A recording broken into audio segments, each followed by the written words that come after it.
muito bem-vindos ao segundo episódio do Money Talks, o seu podcast preferido para poder falar sobre investimento e o melhor, a economia e o dinheiro internacional. Meu nome é João Badiali e, obviamente, eu estou sempre aqui com ele, o fundador da NDJ, Nilton Domingues.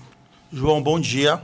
Mais uma vez a gente aqui, é um prazer, é muito bom poder falar sobre investimentos internacionais, esse momento econômico mundial que a gente vive. E vamos tentar aqui esclarecer, elucidar os pontos que a gente julga importante nesse momento aí na economia global. Então, para você que não conhece ou para você que não tem acompanhado os nossos episódios, fique ligado. Nossos conteúdos são sempre postados no nosso canal do YouTube e, além disso, também você consegue ter acesso aos cortes sempre na página da NDJ e na página do Nilton e na minha. Hoje, no segundo episódio, o papo continua internacional. A gente vai falar sobre a tempestade global e principalmente como os conflitos políticos e econômicos estão redesenhando o jogo dos investimentos e o porquê você tem que ficar ligado nesse assunto. Para começar, Nilton, vamos trazer aqui um pouco da política econômica das tarifas do Trump. Muita gente tem falado sobre isso, acho que é difícil que tenha alguém hoje que não tenha conhecimento do que está acontecendo, mas muita gente se questiona como é que isso tem afetado a gente, e mais importante, como é que isso tem afetado os investimentos no Brasil. Como é que a gente pode usufruir disso ou não sofrer disso? João, é interessante porque a gente fala muito de ciclos econômicos e é comum que de tempo em tempo aconteça algum fato de importância global que faça com que a economia sofra um baque. Tivemos a crise da Bolsa de 1928, tivemos algumas crises em 2008, a bolha americana, e tivemos a guerra da Rússia e da Ucrânia, tivemos a guerra mais recente aí, Israel com a Palestina, e agora o tarifaço do Trump. Eu sei que as pessoas que não estão muito acostumadas com o mundo do sistema financeiro, de investimentos, ficam um pouco assustadas com isso. Mas o ciclo econômico ele se faz do eletrocardiograma, né? Dessa subida, dessa descida. Então, além de ser natural, é saudável que de tempos em tempos, por mais que isso possa parecer uma coisa que não faça sentido, um contraponto, mas esses fatos, infelizmente, eles fazem com que a economia se fortaleça ao longo do tempo. O que move hoje uma grande parte dos investimentos são as ações das empresas, que elas têm um ciclo de altas e de baixas. Nenhuma empresa e nenhuma bolsa do mundo fica só em baixa e fica só em alta. As pessoas ganham dinheiro, o mercado financeiro ganha dinheiro com as variações da Bolsa de Valores do mundo inteiro. Então, embora isso possa parecer uma coisa extraordinariamente ruim, e às vezes mas faz parte do ciclo econômico e isso vai acontecer agora, já aconteceu muitas vezes e ainda vai acontecer outras tantas vezes. Mas isso faz com que as pessoas se aproveitem da oportunidade para tomarem atitudes em relação aos seus investimentos e, melhor, comece a entender que diversificar os investimentos dentro do Brasil e principalmente fora do Brasil é uma ferramenta fundamental para proteger seu patrimônio. Então, mais uma vez, é ruim que isso aconteça, né, de uma forma geral, causa danos, tanto financeiros como emocionais nas pessoas, mas é natural que isso aconteça e no final do dia, lá das contas, não é de todo ruim. Você chegou já no segundo ponto, acabou até dando um spoiler sobre a diversificação. No momento de instabilidade política global como a gente tem agora, e mais importante ainda, com a nossa economia que acaba sendo sempre muito frágil e muito especulativa, ela acaba variando muito de acordo com o que político A ou político B falam. A diversificação, então, acaba tendo uma importância muito maior do que aquela que já é conhecida na área de investimento. João, a diversificação sempre foi o item mais importante de uma carteira de investimentos. Até 20 anos atrás, nós falávamos de diversificação só no Brasil. Vou voltar aí um tempo. Olha, a pessoa tem que ter poupança, Deus me livre, né? Mas tem que ter poupança, tem que ter um CDB, tem que ter um fundo de ações, tem que ter um COI, tem que ter um fundo imobiliário. Agora, não é mais uma questão de luxo, de acessório ou de grife. É importante, é fundamental que todos que tenham um valor aplicado aqui no Brasil tenham um percentual desse valor fora do Brasil. Que escolham um sistema financeiro robusto, que escolham um sistema financeiro de preferência AAA, né? Com uma moeda forte também, mas com certeza, em momentos como esse que estamos vivendo, fica mais evidente ainda a importância de se diversificar fora do Brasil. Tá. E aí, uma questão que muita gente traz, né? Bom, com esse momento todo da variação cambial e tudo mais, investir em dólar ainda é o melhor caminho? Será que não é melhor esperar passar a crise? Será que é melhor realmente aproveitar agora? Você já deu uma dica que o momento é de aproveitar essa baixa, mas assim, como é que funciona pra gente? É realmente interessante agora fazer investimento internacional em dólar? João, dólar é que nem foguete. Já viu o foguete da ré? É a mesma coisa. Outro dia, um cliente meu, atendendo, ele fez uma pergunta para mim e eu fui fazer um levantamento dos meus próprios investimentos. Eu invisto lá fora, na Inglaterra, há 12 anos. Mais da metade desses 12 anos, eu investi com dólar abaixo de R$3. Então, de 6 anos para trás, eu investi, o dólar hoje está 5,65, 5,70, está variando entre 5,60 e 5,90, vai. E o novo normal do dólar é isso, tá? Não é mais R$5. O dólar é que nem o peso da gente. A gente vai ficando velho, o nosso peso normal vai aumentando. O dólar é a mesma coisa. O dólar normal já foi 3, já foi 3,50, já foi 4, já foi... Hoje o dólar normal é 5,70. Um pouco mais, um pouco menos. E eu coloquei meus investimentos de 6 anos para trás a menos de R$3. Então eu tive, além de ganho de rentabilidade do fundo, eu tive ganho de variação cambial. Então, é importantíssimo, nesse momento, se investir em dólar, ou em libra, ou em euro, nessas moedas que são mais fortes que o real. E o melhor momento é agora. Não existe o melhor momento. Quem faz melhor momento é quem faz trade.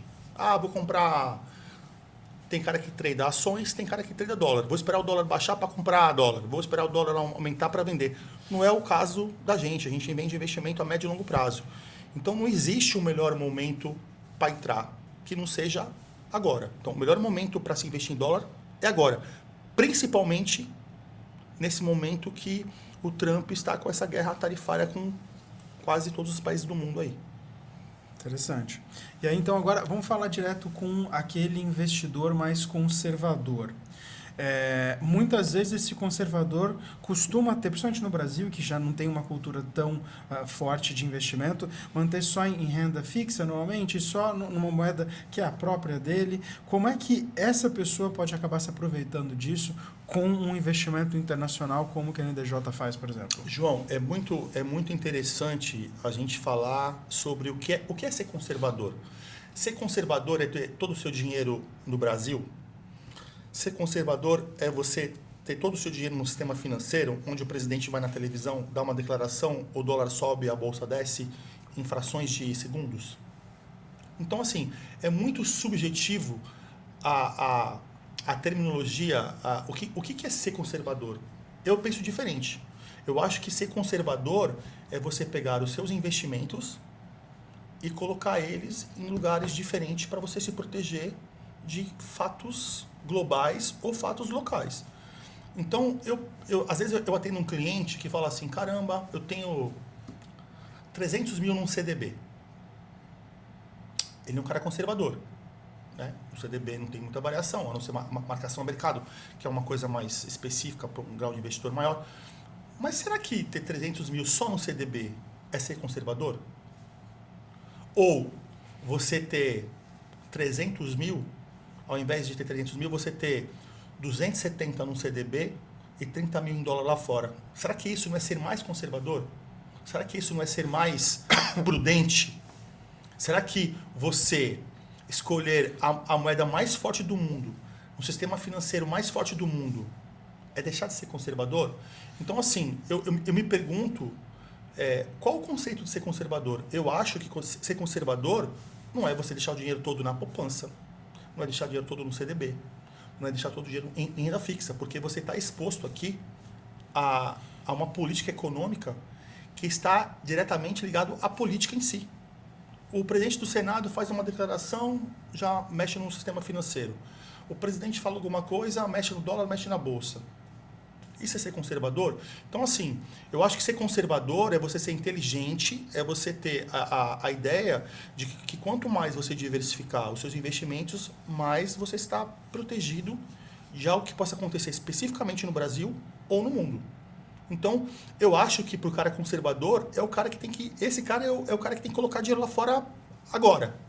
Lógico, escolha um papel, escolha um fundo, empresas que façam o teu perfil, valores que façam sentido para você, um prazo que atenda às tuas necessidades, às suas características, mas sem sombra de dúvida, o conservador é o cara que nesse momento mais precisa ter dinheiro fora do Brasil.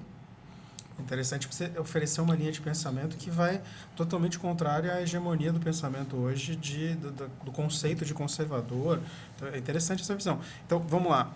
Esse investidor, seja ele conservador ou não, né, como você acabou de apresentar aí, como é que o comportamento dele muda ou não deveria mudar frente a eleições, principalmente nos Estados Unidos, frente a movimentos políticos desse? Ele deve se manter inabalável, assim como esse novo conceito de conservadorismo você mostrou, ou ele realmente deve acabar mexendo totalmente o cenário do que ele tem controle nessas situações?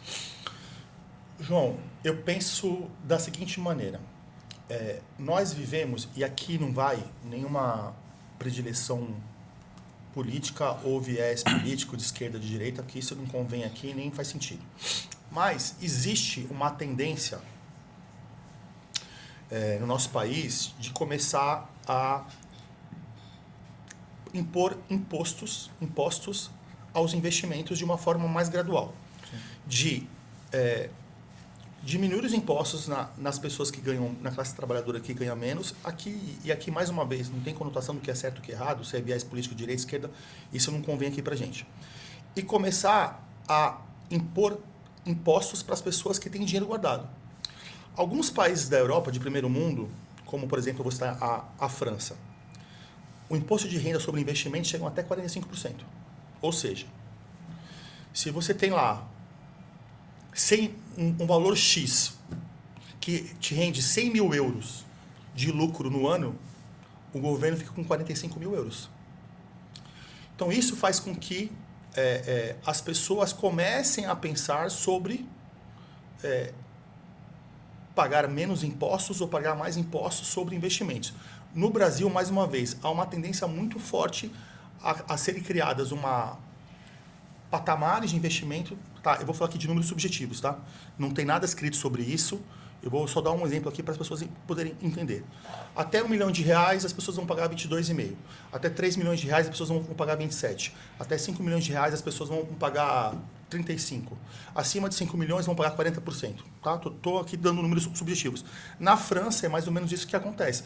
Tanto é que as pessoas que assistem às redes sociais, existe uma migração de artistas franceses para Mônaco, para a Rússia, onde o imposto de renda é zero ou é bem menor que na França. Então, o que eu digo é, a gente precisa começar a ser... Aí, voltamos no tópico que a gente acabou de falar sobre o que é ser conservador.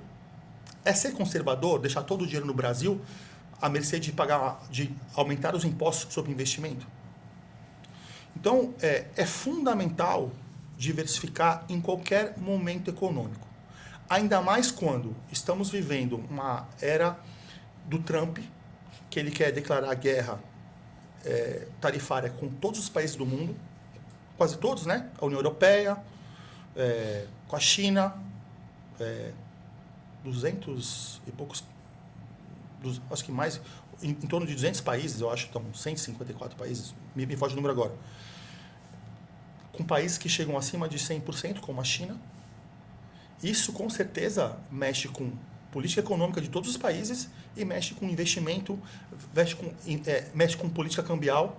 Então, quanto mais você tiver recursos em países que o sistema financeiro sofre menos influência sobre todos esses aspectos, em moedas que sofrem menos influência, é melhor para você. Eu acho que ser conservador é isso. Então, se nós podemos diversificar os nossos investimentos em sistemas financeiros onde são mais sólidos, onde a política econômica local e global influencia menos, em moedas onde a política econômica global e local influencia menos, estamos mais protegidos. Então, eu tenho certeza que a melhor coisa para uma pessoa, principalmente conservadora, tem a fazer é diversificar fora do país em outra moeda. Então, se fosse para resumir, por exemplo, ter parte do patrimônio investido em outras jurisdições, em outros países, acaba sendo muito mais estratégico e muito mais vital do que era, sei lá, um ano atrás. Com certeza. Quando teve a guerra Vamos falar de fatores aqui mais recentes. A Covid foi uma coisa que não teve especificamente um governo que tomou alguma iniciativa que desestruturou a economia mundial. Então, isso abalou o mundo inteiro de uma forma geral. Não teve ganhos e perdas, né? Não teve país que ganhou ou perdeu, porque foi uma coisa independente de todos os países. Mas quando começa a ter guerra entre Rússia e Ucrânia, Israel e Palestina, começa a ter alguns fatores de jurisdição que começam a serem prejudicados ou beneficiados. Nesse momento, é uma coisa especificamente econômica financeira. Por quê? Porque ele está mexendo nas relações comerciais, ele está mexendo na variação de moeda, ele está mexendo no sistema financeiro. Então, nesse momento, sempre foi importante diversificar. Mas nesse momento, eu não vejo um momento mais importante até hoje para começar a colocar seu dinheiro fora do Brasil, numa jurisdição mais forte que a nossa, uma moeda mais forte que a nossa do que nesse momento. Hoje não é questão de grife, hoje não é questão de ser legal, é bonito, hoje é questão de segurança, é questão de inteligência de proteger seu patrimônio. Interessante. Então, agora, auxiliando inclusive quem está nos assistindo, que tipos de benefícios devemos acabar procurando nos investimentos agora? João, o benefício nesse momento que a gente mais deve procurar é proteção fiscal. A legislação brasileira ela tem algumas características que os impostos devem ser pagos quando você é residente fiscal no Brasil. Então, se você tem investimento no Brasil, você é residente fiscal no Brasil, você paga imposto. Alguns países têm jurisdições que, se você investe fora do país e você manda o dinheiro fora do país, você paga o IOF de saída, que é um valor aí em torno de 0,38 mais ou menos. Mas quando você escolhe um investimento que não tem apuração anual de imposto de renda, ou seja, que você não pega aquele investimento que você pega o saldo do dia 1º de janeiro, confronta com o saldo de 31 de dezembro, pega a diferença positiva e paga os 15%, tem investimentos que não fazem isso. Por exemplo, aqui no Brasil, eu vou dar um exemplo, o VGBL. O VGBL, ele não tem apuração anual de imposto de renda, só tem imposto de renda quando resgata. Existem investimentos lá fora, que a NDJ comercializa, que um investimento só paga imposto quando tem resgate. Então, hipoteticamente, o João fez um investimento com a NDJ fora do Brasil, especificamente na Inglaterra. Ele deixou o dinheiro dele aplicado 5, 10, 15, 20 anos. Se ele não fizer resgate e não trouxer para o Brasil, ele vai ficar 5, 10, 15, 20 anos sem pagar imposto de renda. Isso, um investimento de médio e longo prazo, de aportes regulares ou de aporte único, onde vai ficar bastante tempo, faz uma diferença enorme na capitalização do valor. Então, imagine que eu coloco, vamos supor aqui, para fazer uma conta, para quem está nos assistindo entender, vamos hipoteticamente dizer que o dólar está a R$5. Se você faz 500 mil reais aqui no Brasil, um investimento que paga apuração anual, melhor, num fundo que tem come cotas a cada 6 meses. A cada 6 meses, no fundo, você paga o imposto, resgatando ou não. Tem um imposto. E você põe 100 mil dólares na Inglaterra, por exemplo. Depois de 10 anos, você pagou aqui no Brasil 20 vezes imposto de renda, porque são 2 vezes ao ano. Na Inglaterra, você não pagou nenhuma vez. Teve bastante diferença, será? No valor que você acumulou durante 10 anos, pagando 20 impostos de rendas e lá não pagando nenhuma vez? Então, hoje, o melhor benefício, a coisa mais importante de benefício que deve se procurar é Imposto de renda, paga mais, paga menos, não paga, paga depois, como que eu pago esse imposto de renda? É o primeiro fator que é importante. Aí existem outros fatores que são fatores tão importantes como, mas nesse momento ficam um pouquinho em segundo plano, que é como blindagem patrimonial. O João é dono de empresa. E as pessoas, hoje os funcionários, por qualquer motivo, fazem ação trabalhista. Por mais que você seja correto, as pessoas têm a política no Brasil da indústria da ação trabalhista, né? Agora, com a mudança aí de 6 anos atrás, isso diminuiu um pouco, mas ainda tem bastante. E aí, você põe o seu dinheiro, por exemplo, na Inglaterra, você fica isento de pagar ação trabalhista se o seu dinheiro estiver lá. Outra coisa que é importante, eu estou dizendo aqui os fatores que mais ocorrem aqui no Brasil. Divórcio. Você se divorciou, não que sua esposa não mereça metade do que você acumulou no período, mas dá tempo de você discutir com calma o que é certo, o que é errado, o seu advogado falar com o advogado da tua ex-esposa, tal, para chegar num denominador comum e fazer o número que seja ideal para todos. Impostos atrasados. Qual o empresário no Brasil que tem ou não teve problemas com impostos? Isso pode dar um bloqueio judicial. Se você põe seu dinheiro lá fora, na Inglaterra, por exemplo, você não tem bloqueio. Então, a blindagem patrimonial também é um fator importante. Outro fator importante, planejamento sucessório. Hoje, se você tem investimentos aqui no Brasil, como, por exemplo, um CDB, e a conta não é conjunta, e você tem lá, hipoteticamente, 1 milhão, e você morre, a sua família gasta em torno de 25% a 30% entre honorários de advogado e impostos. Então, se você tem 1 milhão, você vai ter um custo aí de 250 mil a 300 mil de honorários de advogado e impostos. Isso é relevante. Se você põe um investimento lá na Inglaterra, você já deixa predisposto os seus beneficiários e a sua família não tem esse custo. É um dado importante. Outro dado também que é importantíssimo, segurança do sistema financeiro. Nós vivemos num país hoje que já foi BB+, e hoje é BB. Para você ter uma ideia, eu vou abranger um pouco aqui a conversa, os maiores investidores do mundo são os fundos de pensão americanos, são os maiores. No estatuto dos fundos, eles não permitem que se investam em mercados financeiros inferiores a BB+.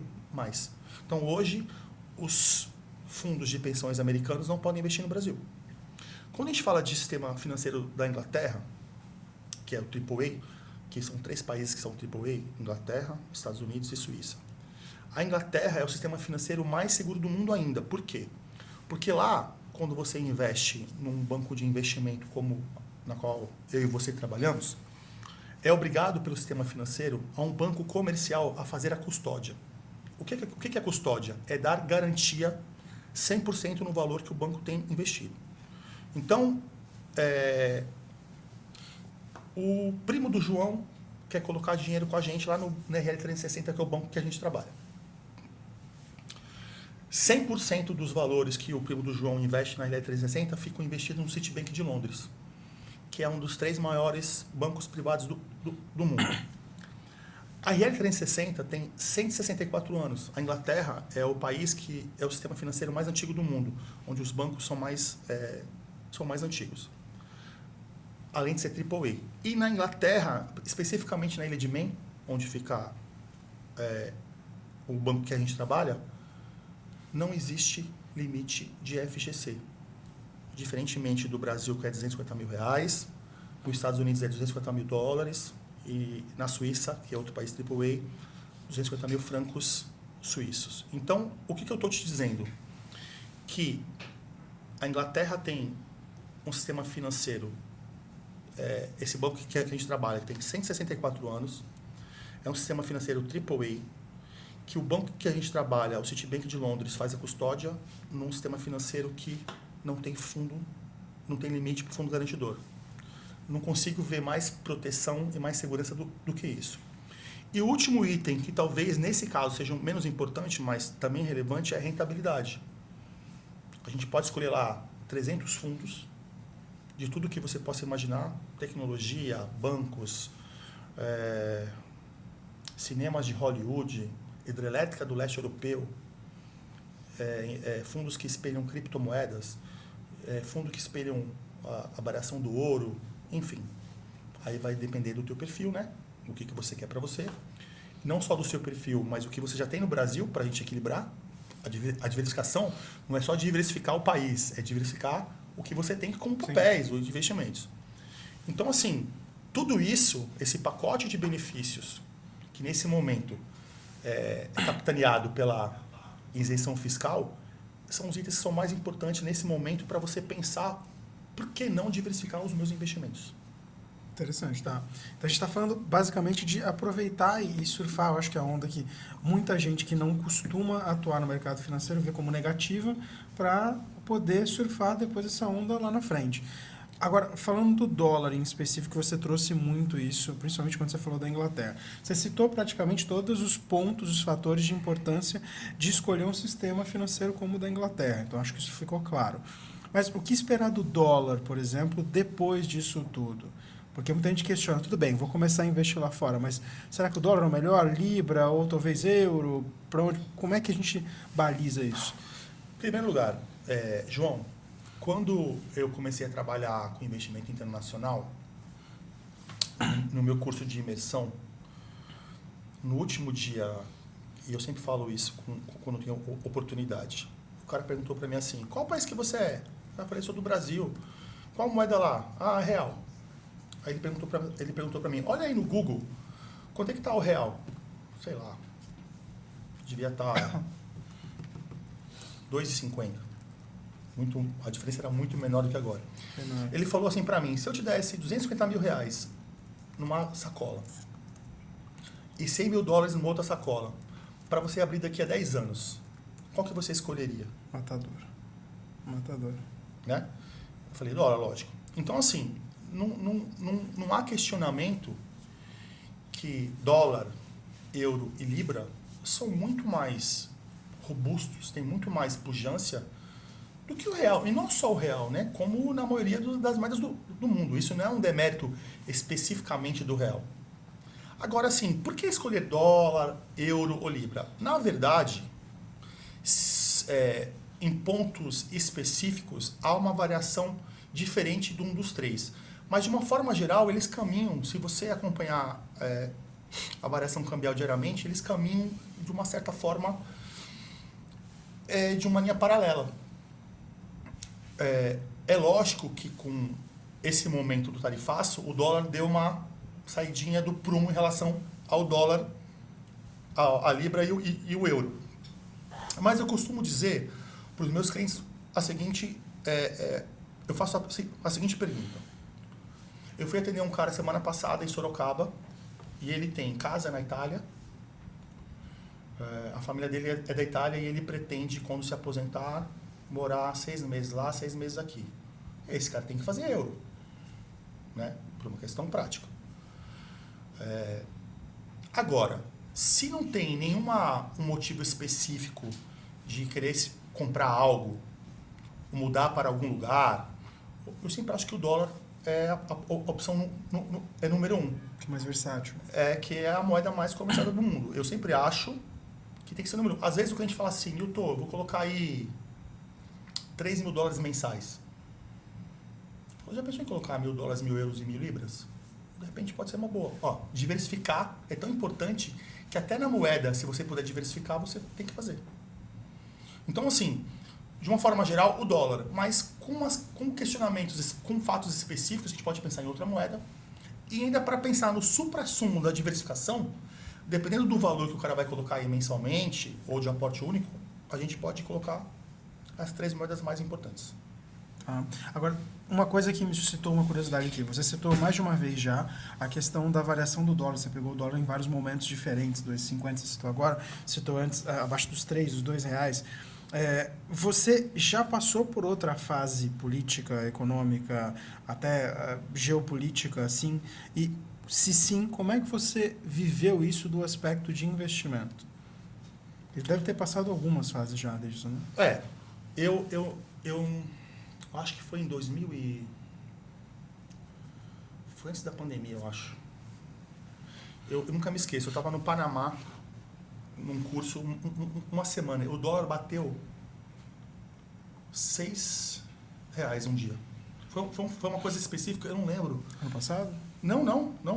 Tem uns... Antes. Não, eu acho que tem uns 5, 6 anos. Depois você precisa ver no Google a data que foi. E eu sei que eu estava no Panamá porque meu telefone não parava de tocar. Eu estava num curso e não conseguia estar no curso, todo mundo me chamando, querendo fazer alguns resgates para aproveitar. A gente tinha colocado a 4, que tirou a 6. Mas, assim, de uma forma geral,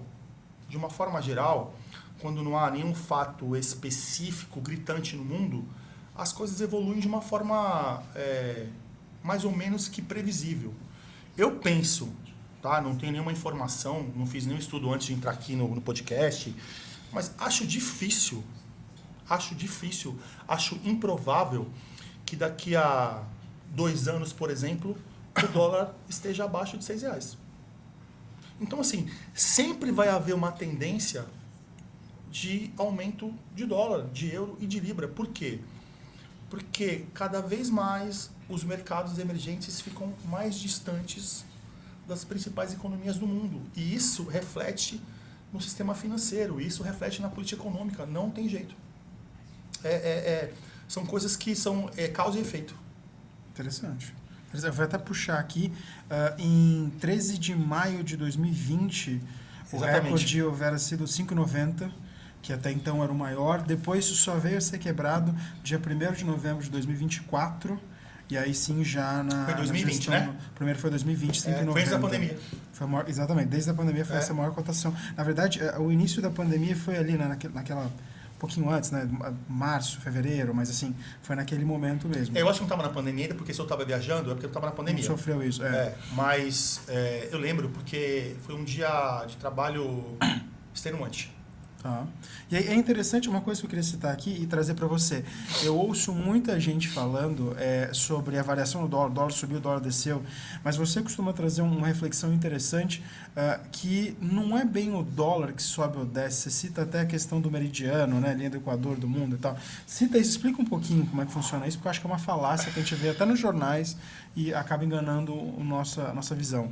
João, não é o dólar que aumenta ou desce. É as outras moedas que aumentam ou descem. O parâmetro mundial... vamos lá fazer analogia com o fuso horário que você gosta. O fuso horário 0 do mundo é o meridiano de Greenwich. Alguns países estão à frente, né, no relógio, outros estão atrás. Não é o Greenwich que está atrás do Brasil, no fuso horário. Não. O dólar é a mesma coisa. O que varia, inclusive o euro e a libra, que são as duas outras moedas fortes, são eles em relação ao dólar. Então, o dólar não varia. O dólar é o dólar. O que varia são as outras moedas. Então, quando o real vai para R$4, foi o real que ficou forte. Não foi o dólar que ficou fraco. Quando o real vai para R$6, o real ficou fraco. Não foi o dólar que ficou forte.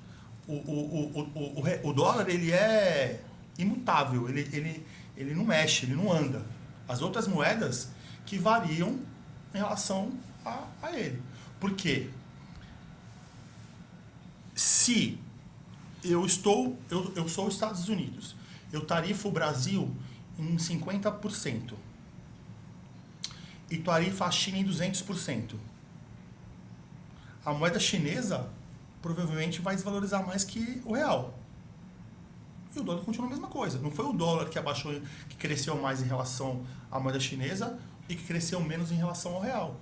É isso. O dólar, por isso que o dólar é a moeda mais forte do mundo, por isso que o dólar é a moeda que tem mais comercialização do mundo e que é a primeira moeda que as pessoas esperam investir. Por quê? Porque ela não tem esse tipo de problema, ela não tem variação. As outras moedas que variam em relação ao dólar. Interessante.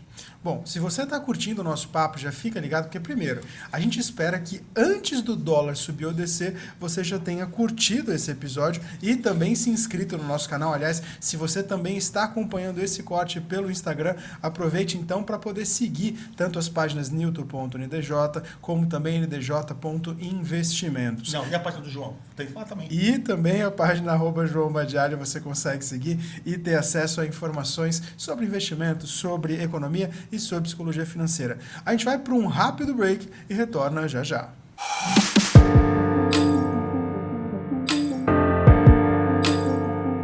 Estamos de volta logo depois do intervalo ao segundo episódio do Money Talks. Estamos aqui falando sobre como esse cenário político, econômico, global acaba afetando o jogo de investimentos. Aliás, agora falando com você, se você está achando esse assunto um pouco difícil demais, sabe aquele assunto que você tem que franzir o senho para tentar acompanhar e mesmo assim ainda acaba coçando mais a cabeça do que anotando insights? Bom, nesse caso eu preciso te dizer que você já tem um curso desenhado para você e o melhor, num preço muito abaixo do valor que vai acabar mudando a sua vida. Se você quiser saber, é só correr lá no @newton.ndj, no link da bio, você tem um curso voltado para a educação financeira e para te colocar, na pior das hipóteses, no patamar do nosso assunto de hoje. Agora, se você está curtindo e já está, inclusive, acima desse nível, bom, aproveita, faz o seguinte, deixa aqui nos comentários se você quer um e-book ou talvez até um curso que está sendo desenhado para você aprender a fazer investimentos internacionais e a surfar ondas que muitas vezes o brasileiro médio nem tem noção que estão quebrando perto da gente. Fica ligado que acho que esse conteúdo pode interessar para você. Nilton, voltando agora aqui um pouquinho e voltando a falar ainda da questão do tarifaço, porque é uma coisa que está muito em alta. A maioria das pessoas muitas vezes não entende o viés protecionista que esse tipo de movimento econômico ou de imposto acaba tendo. E aí é interessante fazer um adendo para você que ainda não entendeu. A ideia do protecionismo é muitas vezes dar um viés e uma importância econômica muito mais interna, doméstica, ou seja, fortalecer o mercado dentro do seu país e acabar enfraquecendo, entre aspas, para poder criar um viés para o mercado. Ou seja, ao invés do cliente, do consumidor final, consumir de fora do importado, consumir aqui de dentro. Por que eu fiz esse adendo aqui? Com essa reindustrialização forçada, que pelo menos é o game plan a longo prazo do Trump, como foi prometido, qual que acaba sendo um possível impacto na alocação de investimento das empresas de tecnologia? Porque hoje, quando a gente fala de mercado tecnológico, bom, não precisa de muito. Nosso celular, computador, tudo que a gente faz acaba tendo um impacto muito grande asiático. Todas as peças são de lá. E com esse movimento, esse mercado acaba sendo afetado. Isso impacta no investidor que está tendo ali um fundo, às vezes uma cota ali nessas empresas, ou não é uma coisa que deve suscitar preocupação? João, primeiro eu vou fazer uma colocação que as pessoas podem passar desapercebido e fazem um julgamento ou verbalizam de uma forma equivocada. O povo americano não está insatisfeito com o tarifaço, eu posso te garantir. O resto do mundo está, mas ele justamente está fazendo uma política de protecionismo. Com o quê? Para que os produtos importados fiquem mais caros, para o consumidor americano consumir as empresas do próprio país para fomentar a economia dos Estados Unidos. Então, assim, quem me dera se o nosso presidente fizesse a mesma coisa. Ele não pode fazer porque a gente depende muito de insumos vindos do exterior, de várias coisas. Mas para a economia americana e para o consumidor americano e para a população americana, o que ele está fazendo é extraordinário. Tá? Então, só para deixar isso claro. Como o tarifaço ele vai em vários setores de vários países, é difícil você falar especificamente, olha, João, vamos investir nisso, João, vamos investir naquilo. O que eu costumo dizer é assim, existem papéis, existem setores da economia que dificilmente sofrem quedas se não houver nenhum fato específico no setor ou na empresa. Vamos lá. O que o teu... Tu usa iPhone? Não, eu uso Samsung. Tá, eu uso iPhone. O que da Apple mudou alguma coisa em relação ao tarifaço? Talvez a Samsung tenha mudado. Né? A Samsung é na Coreia. Né? Então, talvez a Samsung tenha mudado, mas para a Apple não mudou. Para a Tesla mudou? Talvez para a Toyota tenha mudado. Para o JP Morgan, mudou? Mas talvez para o Banco Nacional da China tenha mudado. O que eu digo? Alguns setores dificilmente são abalados se não houver nenhum fato específico. Nós trabalhamos com a RL360, ela tem um fundo da BlackRock. Eu imagino que algumas pessoas que estão nos assistindo conheçam a BlackRock. Quem não conhece a BlackRock, dá um Google aí e vai ver. Primeiro, que é a maior gestora de fundos do mundo. Segundo, que ela é dona de muitas empresas gigantes que você não tinha conhecimento que ela é dona. Ô, João, dá um Google aí. Vê aí quem a BlackRock é dona, só para a gente... Isso aqui não estava no script, é só para a gente falar em tempo real com vocês aí. Ele está procurando aqui, só para vocês terem uma ideia de quem que a BlackRock é dona, de empresas de pujança mundial. BlackRock é a maior gestora de ativos do mundo e tem como participações em várias empresas como Apple, Pfizer, entre outras. Então, é a maior que existe no mundo. Então, a BlackRock ela fez um fundo especificamente para o banco que a gente trabalha, chamado um fundo de tecnologia. Esse fundo ele é de 1995 e tem 13 trilhões de dólares alocados nesse fundo. Esse fundo são 10 empresas, sendo que 6 empresas são obrigadas a ser tecnologias americanas. Então, esse fundo tem Tesla, esse fundo tem Meta, esse fundo tem Facebook, esse fundo tem Microsoft, esse fundo tem Apple, tem Nvidia, tem Amazon e tem outras empresas.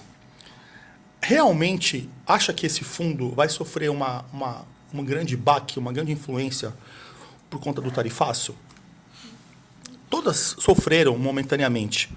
Mas, por exemplo, foi um fundo que ficou aí 10 dias dando performance um pouco abaixo do que dá normalmente. E já voltou. Por quê? Porque são empresas que não dependem de uma onda de economia mundial para existirem. O que essas empresas que eu citei agora vai mudar na sua política de administração, ou de ampliação, ou de crescimento por conta do tarifaço? Nada. Então, é importante que, nesse momento, além de você diversificar, como nós já falamos aqui, um sistema financeiro mais robusto, uma moeda mais imponente, você saber qual tipo de papel você vai investir. Outro exemplo. Realmente, JP Morgan teve alguma desvalorização, teve algum problema? Ou Chase, em relação ao tarifaço? Não. Mais uma vez, pode ter dado um problema lá 2, 3 dias, pode dar negativo, porque tudo foi abalado, mas momentaneamente já volta para o prumo normal do que o fundo apresentar anualmente de rentabilidade, e as coisas seguem o seu fluxo normal, o seu caminho normal.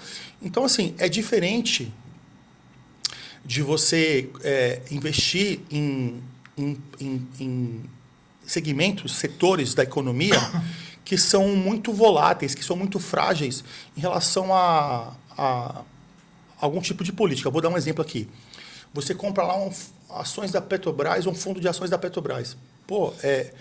Ao longo do tempo diz que dá sempre bons resultados, a médio e longo prazo, mas é um fundo extremamente volátil, porque aumenta o combustível, tem um problema. Aí diminui na refinaria, mas a refinaria não repassa para a bomba, já dá um problema. O preço do barril do petróleo no mundo diminui. Não abaixa o preço da gasolina aqui no Brasil, já tem um problema. Fica muito exposto a muita informação, a muita variável e fica até aquela loucura. O meu perfil de investidor, o meu perfil é moderado. Eu não gosto de colocar tudo em renda fixa. Eu acho que a gente tem que pegar um percentual que seja confortável, 10%, 15%, e colocar em ações. Mas eu não compro papéis de ações específicas. Por exemplo, esse fundo que eu te falei da BlackRock são um fundo com 10 empresas. Uhum. Porra, é a diversificação da diversificação da diversificação da diversificação. Então, assim, às vezes a conversa fica rasa. Vamos colocar em fundo de ações. Puta, é risco. Peraí. Que papéis são? Quais as empresas? Quantas empresas tem no fundo? Qual a participação de cada empresa? A gente tem que se aprofundar um pouco mais para poder entender o que é risco. Conceito de risco, conceito de ser conservador, tudo tem que ser aprofundado e analisado para saber se a gente está usando esse conceito com exatidão. Aliás, você chegou num ponto que é interessante, até porque a maioria dos brasileiros não tem noção de como isso funciona. Você falou dos fundos BlackRock com 10 empresas cada. Conta um pouquinho a mecânica, como é que funciona, porque eu acho que isso pode ser um diferencial, principalmente para você que está assistindo e não tem ideia de como funciona. A CVM, que é o órgão que regula o sistema financeiro aqui no Brasil, ela não permite algo chamado de gestão ativa. O que é gestão ativa? Na Inglaterra pode. A própria BlackRock, ela tem 10 empresas que, teoricamente, começam com 10% de cada papel o dia. A própria BlackRock, isso não é o banco que faz, não é o Newton que faz, é a própria BlackRock. Ela vai aumentando e diminuindo esse percentual de 10% de acordo com o pregão. Então, hipoteticamente, se hoje começou o pregão da Bolsa de Nova York, com a Tesla bombando, o Elon Musk lá falou que achou uma bateria lá que vai durar mais. Puta, estourou as ações da Tesla. Vai colocar mais ações na Tesla. Ele faz automaticamente. Automaticamente. Aí o Bezos lá, ele teve um problema lá, o vice-presidente demitiu o vice-presidente dele lá, as ações da Amazon deu uma caidinha. Eles deixam o mínimo lá. Então, a própria gestora faz essa gestão ativa para a gente.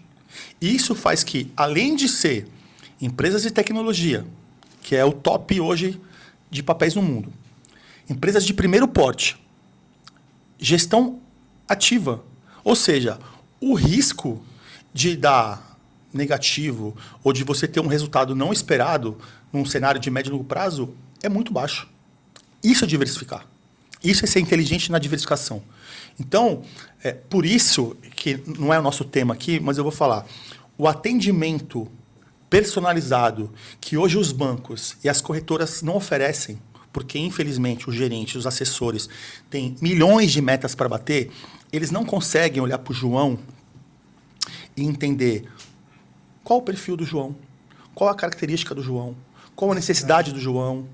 Por que o João quer guardar? Porque se eu sei desse monte de informação e eu tenho tempo e eu tenho expertise para te dar um atendimento personalizado, eu vou maximizar o resultado dos investimentos e vou te entregar algo que encaixe perfeitamente, que vai te deixar um conforto emocional, que é justamente o que você precisa em prazo, em valores, tipo de papéis. É isso que é um diferencial que uma consultoria de investimentos faz. É que a nossa consultoria ela é exclusiva, especificamente de investimentos na Inglaterra. Mas a grande diferença é essa, é de olhar para você, te entrevistar. Nem sempre eu dou o diagnóstico, eu monto o plano de investimento na hora. Às vezes eu preciso voltar para casa, para o escritório, desenhar, pensar, fazer conta. Então, mais uma vez, não é o foco da nossa conversa. Mas é importante que o investidor entenda que o papel da consultoria ele é fundamental para poder maximizar, porque nem sempre o melhor investimento é o que rende mais. Porque se você é um cara extremamente conservador, no final do ano o teu investimento deu 17%, mas teve um mês lá que deu 8%, tu morreu nos 8% e o dinheiro ficou para tua família. Porque tu passou mal, tu não estava acostumado. Então, é importante a gente entender como que funciona o João. O que o João espera? O que o João suporta de risco? O que o João está disposto? Isso é fundamental. E é interessante você bater num ponto da questão do atendimento, da personalização do atendimento. O brasileiro ainda tem a memória afetiva do gerente do banco como o cara que cuidava do investimento do cliente. Quando, na verdade, até por pressões internas e externas, ele acabava sendo enviesado. E isso acontece em muita consultoria de investimento e é uma coisa que, querendo ou não, o NDJ acaba não tendo esse tipo de pressão, certo? João, eu trabalhei 20 anos em banco. E, infelizmente, esse foi um dos motivos que fez eu sair do banco. A gente, por mais que a gente queira, a gente não consegue vender o que a gente quer vender para o cliente, o que ele precisa. Porque, infelizmente, aí não é culpa do gerente, não. Seria covarde eu atribuir isso ao gerente. Ele tem metas. O banco abre às 10 horas. Às 9 horas da manhã tem uma videoconferência com toda a regional do banco. Aí o João é o gerente regional. Gente, hoje temos que vender 1 milhão de capitalização. Aí chega o tio do Newton, com 75 anos, com 300 mil. E o João precisa vender capitalização. O tio do Newton não tem perfil, mas o João precisa vender capitalização, porque ele precisa manter o emprego dele, ele precisa sustentar a família dele. Aí ele vai lá e vende capitalização pro tio do Newton, que não tem nada a ver, não tem perfil. Tem clientes que jogam na Mega, que jogam no bicho, que jogam na raspadinha. Se o cara tem 1 milhão, tu vende 10 mil pro cara de capitalização, tá ok, o cara tem perfil, o cara gosta de jogar. Pô, na Mega tu jogou e tu não ganhou nada, tu não recebe de volta. Na capitalização tu vai receber lá, uma porcaria lá, menos que a poupança, mas tu recebe de volta lá o valor. Nem a correção da inflação dá. Mas o problema do gerente de banco, e eu falo com respeito, não falo de uma forma pejorativa, é que ele ficou escravo do banco. Ele não pode olhar para o João com vontade de querer fazer o melhor trabalho para o João, porque o melhor trabalho que ele tem que fazer é para o banco, senão o banco não mantém ele no emprego. Infelizmente é assim. Por isso que o trabalho da consultoria, eu não tenho meta, eu não tenho que vender nada para você. Eu tenho que vender para você o valor que é bom para você, o produto que é bom para você, no tempo que é bom para você. Porque o nosso trabalho é referência. Eu atendo bem você, você me indica para um amigo. Eu atendo bem seu amigo, ele me indica para outro amigo. Ninguém acorda de manhã e fala assim, caramba, vou entrar hoje numa página de Instagram, quero investir no exterior. Ninguém faz isso. Uhum. A gente trabalha com referência. Se você presta um bom serviço para o teu cliente, com certeza ele vai te referenciar. E o banco, infelizmente, perdeu essa função de prestar um bom serviço para o cliente. Infelizmente, ele tem que prestar um bom serviço para o banco, que é o objetivo oposto do que é bom para o cliente. E o gerente fica no meio do tiroteio. Infelizmente. E aí, trazendo um ponto, hoje em dia está muito em alta no Instagram, rede social, falar sobre a porcentagem de divisão da renda, quanto a pessoa tem que gastar, quanto a pessoa tem que guardar para lazer, quanto a pessoa tem que investir. Saindo um pouquinho desse lugar comum que muitas vezes acaba não agregando muito porque não leva em consideração a situação da pessoa. Qual percentual acaba sendo minimamente importante para um brasileiro, acabar fazendo de investimento fora do país? Existe João, uma indicação? Existem alguns estudos, tu é um cara mais estudioso do que eu, mas eu tenho essa informação porque eu no tempo que eu trabalhava no banco, eu tive um curso que falava disso. Nos Estados Unidos, diz que de 20% a 25% do salário do empregado tem que ser destinado à reserva. E aí você subdivide a reserva de médio prazo, de longo prazo. Os Estados Unidos não tem INSS, né? Então, as pessoas lá fazem fundo de aposentadoria com ações. No Brasil, especificamente os países da América do Sul, aí, os latinos, eles dizem que 15% é um valor aceitável, é um valor considerável. Eu penso que isso é muito relativo. Então, você imagina que o João, o Newton, tem 52 anos. Eu tenho 2 filhos na faculdade, tenho um gasto alto e ganho 20 mil. Tá. E tem o Nelson, que tem os mesmos 52 anos e não tem filho, é solteiro. Teoricamente, o custo de vida dele vai ser mais baixo. Então, não dá para especificar quanto tem que guardar por mês. Agora, no que você disse, qual o percentual que é saudável, que é interessante, que a gente deva colocar lá fora? Isso também é relativo, porque isso vai de perfil. Se você pega uma pessoa teoricamente muito conservadora, que nunca investiu lá fora, enfim, eu acho que começar aí com 5%, 7%, 10%, eu acho que é aceitável. Até porque a pessoa se acostumar com a plataforma de acesso, ver rentabilidade, sentir o investimento. Geralmente, quando eu faço um atendimento e eu vejo que o cliente nunca investiu lá fora e quer fazer, mas tem receio e tal, eu começo com um valor pequeno. E eu sei que quando der 3, 4 meses, eu já ponho na minha agenda para botar que ele vai colocar mais. Mas vai naquela coisa que eu te falei de conforto emocional. Não adianta eu chegar para o João, que nunca investiu lá fora, que está escutando, está lendo, que é importante diversificar, que está tendo uma tendência que lá fora é importante, que um amigo colocou. Fala, João, quanto você tem? Eu tenho 1 milhão. João, 500 mil lá fora. Vamos colocar metade do teu patrimônio. Não vai acontecer. E se acontecer, até ele entender e sentir na prática que foi bom, vai ser um sofrimento para ele. Gigantesco. Eu tenho que pegar esse cara e falar assim, João, vamos colocar 50 mil, 25 mil para experimentar? Pô, aí ele faz. E aí ele se habitua com a plataforma, ele vê a rentabilidade, ele vai entender um pouco mais.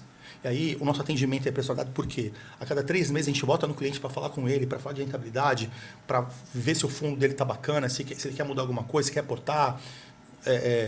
Então, esse atendimento também faz a diferença para deixar o cliente confortável. Mas eu te diria que, inicialmente, de 5% a 10%. E um investidor já que já está acostumado, que já tem experiência, acho que de 30% a 40%, se não houver nenhum fato específico, se não tiver nenhum... eu quero me aposentar, tem um cliente meu. Ele quer morar em 5 anos nos Estados Unidos, vai vender tudo aqui e vai colocar tudo nos Estados Unidos. Hoje ele tem 70 aqui, 70 lá e 30 aqui. Por quê? Ele está tirando daqui e está pondo lá. Aí é um caso diferente. Mas numa situação normal, que o cara queira viver aqui, eu acho que ele não pode ultrapassar 50%. É porque é ruim? Não. Porque se a gente fala eu não posso falar de diversificação e quando me convém, eu falo para pôr tudo lá fora. A gente tem que ser coerente com o que a gente fala. Pronto. Então, eu acho que, inicialmente, de 5 a 10 e depois, quando o cliente já estiver acostumado, sei lá, de 30 a 50, não mais que 50. Tá. Agora, você deu o exemplo aí do João hipotético com 1 milhão, você até sugeriu 25 mil ali, 50 mil para você fazer esse investimento. Inicial. Inicial, sim.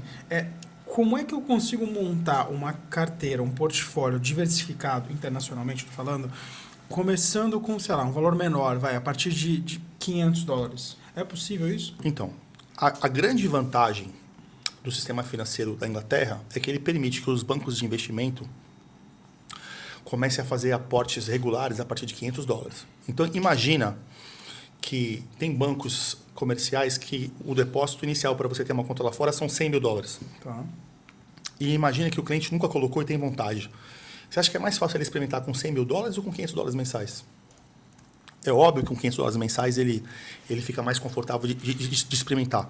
Então, isso faz com que se tire aquele estigma que investir lá fora é coisa para milionário, é uma coisa elitizada, é uma coisa que poucas pessoas têm acesso. Pelo contrário, é uma coisa que hoje, um cara que pode guardar aí 3 mil por mês, ele pode ter uma conta na Inglaterra, num banco AAA, num banco de 164 anos, num sistema financeiro que o fundo garantidor é limitado.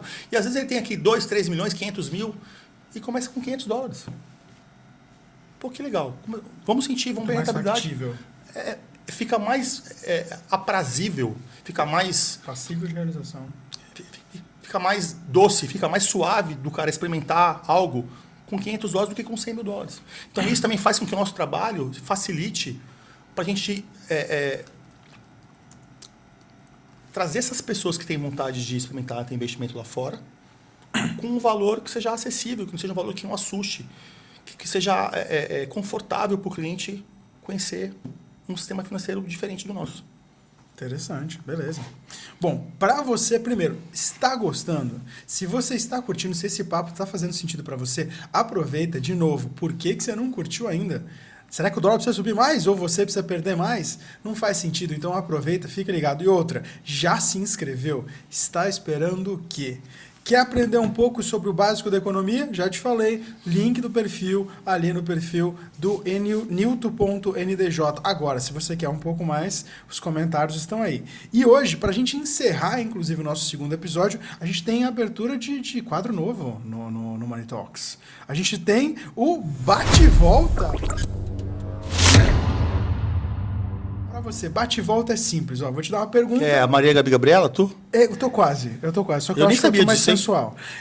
Vou te dar aqui uma pergunta simples, ou resposta curta, ou uma das opções, explicando brevemente, não precisa tomar muito tempo ali.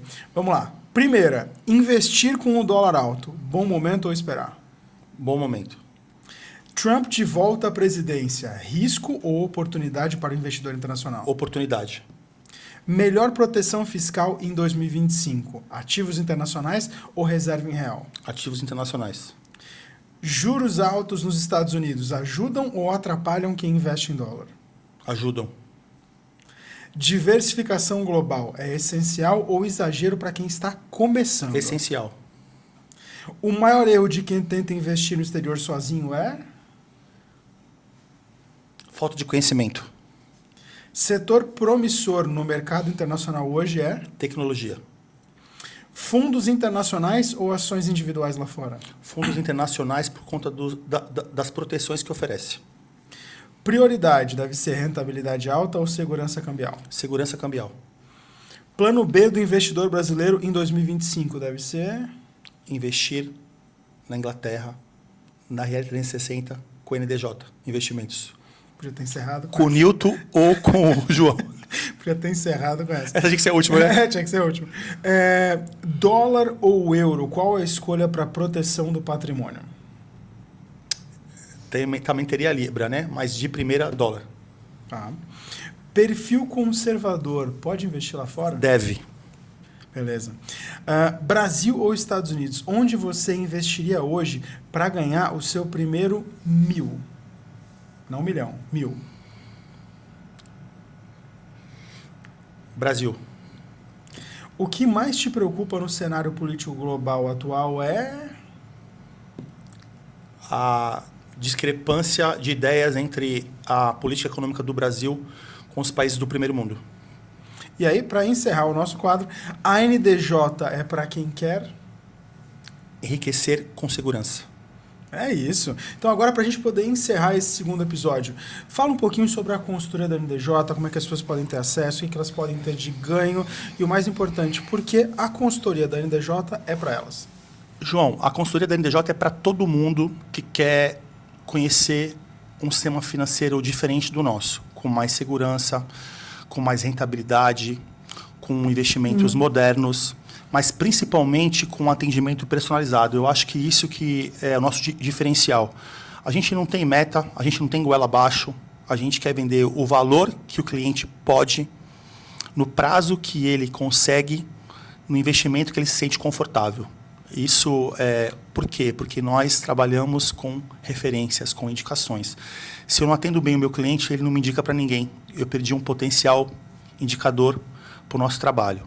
Então, se você quer ter o seu valor, ter o seu investimento num sistema financeiro muito melhor que o nosso, numa moeda muito melhor que a nossa, se sentir seguro, se sentir confortável, num lugar onde você possa confiar, a NDJ é o lugar correto para poder fazer isso. Ou com o Nilton, ou com o João Badiali. Curte. Aproveita, aliás, onde é que as pessoas podem achar o Nilton? Elas podem conversar com o Nilton. É uma pessoa próxima. Aproveita. Eu não sou o Thiago Nigro e nunca serei. Ele pode me chamar no direct, ndj.investimentos, ou no celular 13 99104 0532. E para falar com o João, como é que faz? Então, primeiro que tem o Instagram também, o nilton.ndj. Desculpa, nilton.ndj. Né? Me chama lá no direct ou no celular que eu falei para vocês. Aí sim. Bom, para você ter um pouco mais de acesso à minha pessoa, nesse caso é fácil, @João Badiali, ou se você também preferir um contato mais íntimo, nesse caso no WhatsApp, é o 13 99191 3005. Esse foi o segundo episódio do Money Talks. Espero que você tenha gostado. Aliás, aproveite. Lembra, se você achou esse assunto acima, um assunto difícil, a gente já tem uma opção para você, um curso sobre educação financeira que vai te ensinar desde os primórdios até mesmo chegar no investimento lá no link da bio do perfil do Nilton. Se você quer um pouquinho a mais, bom, nesse caso, já te dei um spoiler aqui, aproveita, deixa aqui nos comentários o que você gostaria de ver num talvez possível e-book de investimentos, ou também se você gostaria de saber alguma coisa sobre um curso de investimentos internacionais que pode estar pintando aí em 2025. No mais, óbvio, vou considerar que você já está inscrito no canal, já curtiu e, obviamente, já segue as nossas plataformas. No próximo episódio, a gente volta com outro tema internacionalmente relevante para você.